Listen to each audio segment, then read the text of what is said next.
Welcome to Seagull Maritime's series on elementary first aid.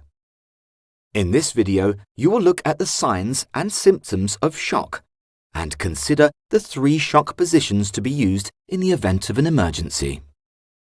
Throughout, you will be asked to pause the video and reflect on what you have seen and heard. Ideally, you should watch this with at least 2 of your colleagues so that you can engage in group discussion.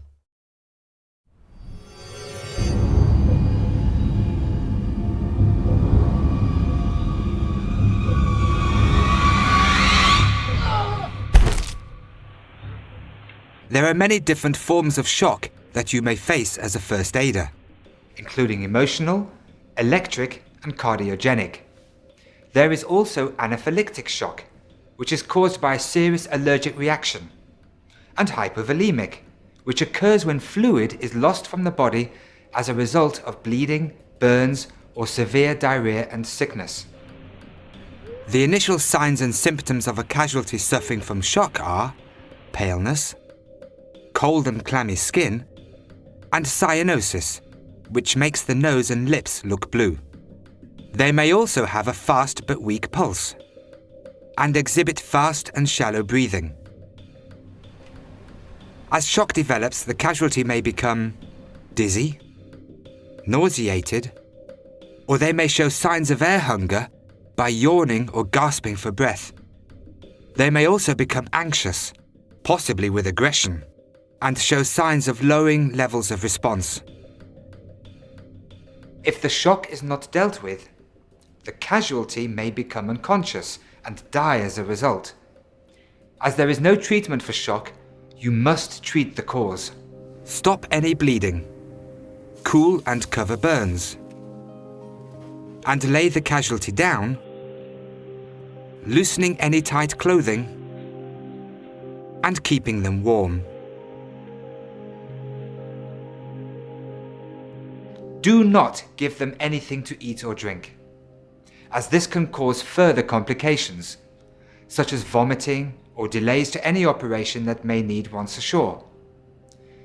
It's also essential you do not allow the casualty to smoke, as this will increase the effect of hypoxia, which happens when the body is deprived of an oxygen supply.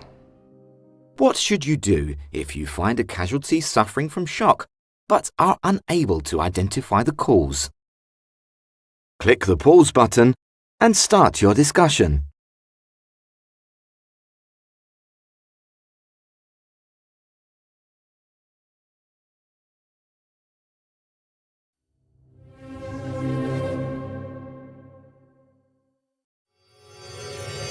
Remember to assess injuries before moving the casualty and place them in the correct shock position relative to their injuries.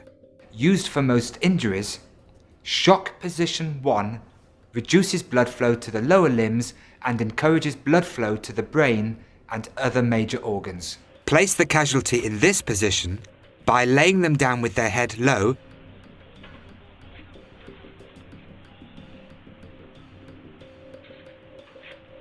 and their legs about 30 centimeters off the ground.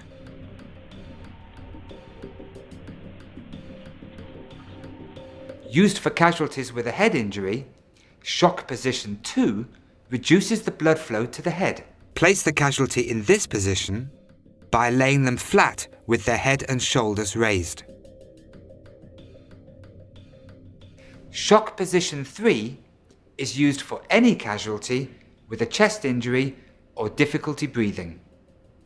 It concentrates blood flow around the major organs, whilst also making breathing a little easier.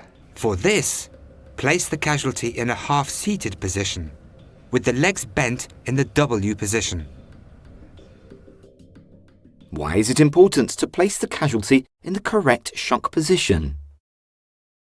What could be the consequences of placing them in the wrong position? Click the pause button and start your discussion.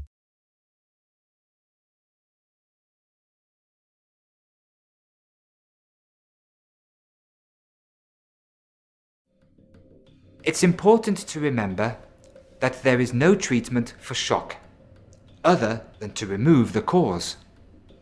As a first aider, it's your responsibility to deliver effective treatment to the wound that has caused the shock and do your part in treating the casualty.